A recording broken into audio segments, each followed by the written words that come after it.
Hey guys, मैं आज आपके साथ हूं बहुपद के शून्यक एवं गुणांकों का संबंध, इस रिलेशन को लेकर के शून्यकों और गुणांकों में क्या संबंध होता है।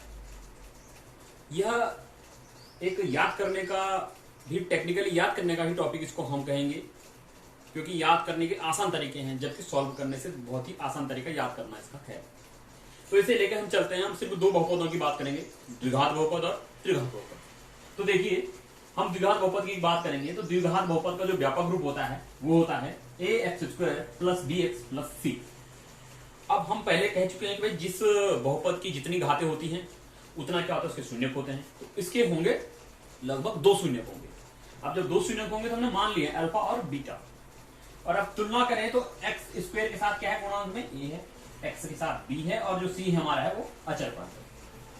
अब हम बड़ी घात के गुणांक को लेके चलते हैं। हमेशा बड़ी घात का गुणांक बटे में होता है और नेगेटिव से शुरू करते हैं।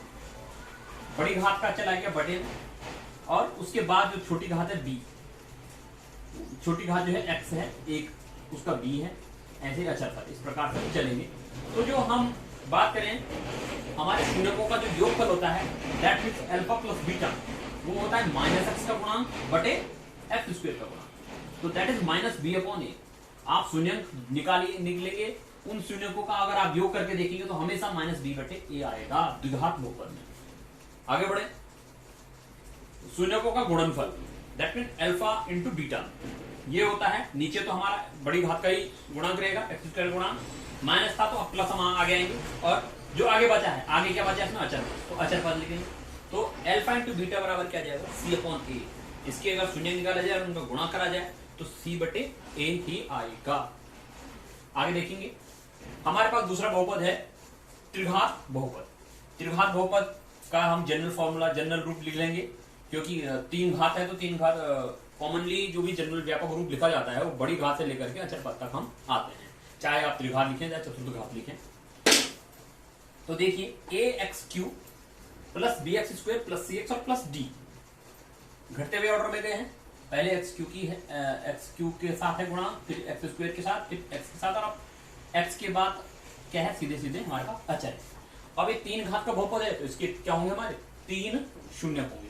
अब गुणांकों को हम लिख लेते हैं, x³ का गुणांक a है, x² का b है, और x का गुणांक c है, और अचर पर हमारे पास d। जैसा कि मैं कह रहा हूं, नेगेटिव साइन से शुरू करेंगे और सबसे बड़े घात का जो गुणांक है उसको हम नीचे लिखेंगे। तो शुरुआती दौर में हम कहेंगे कि शून्यकों का योग alpha plus beta plus gamma -b/a, x² का गुणांक बटे x³ का गुणांक -b/a। अब इसमें एक स्टेप और आता है, दो दो शून्यकों के गुणा का योग, that mean alpha plus alpha beta plus beta gamma plus gamma alpha. ये उसके आगे बढ़ेंगे। यहां पे थोड़ा सा,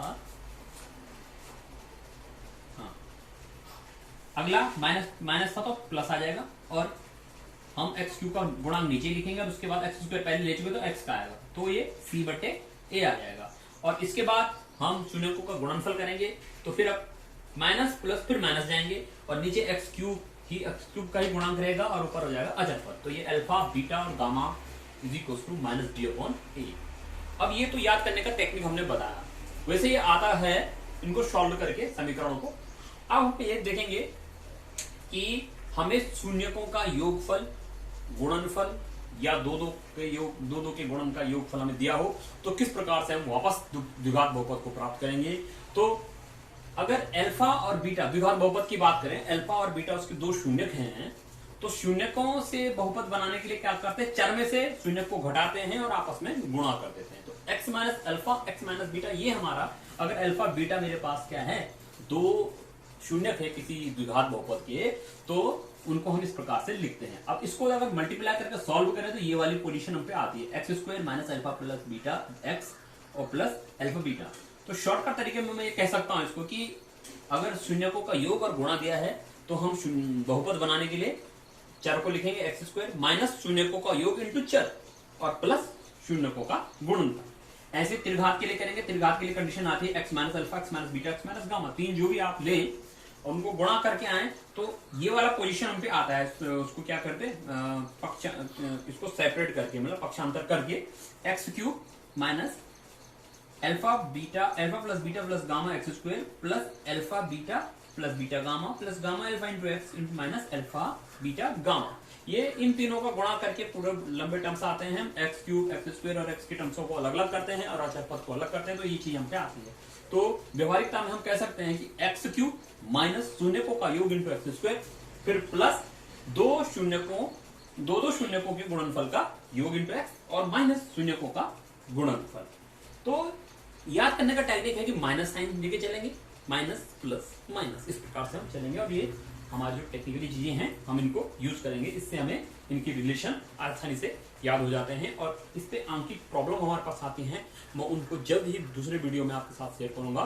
तब तक के लिए थैंक यू।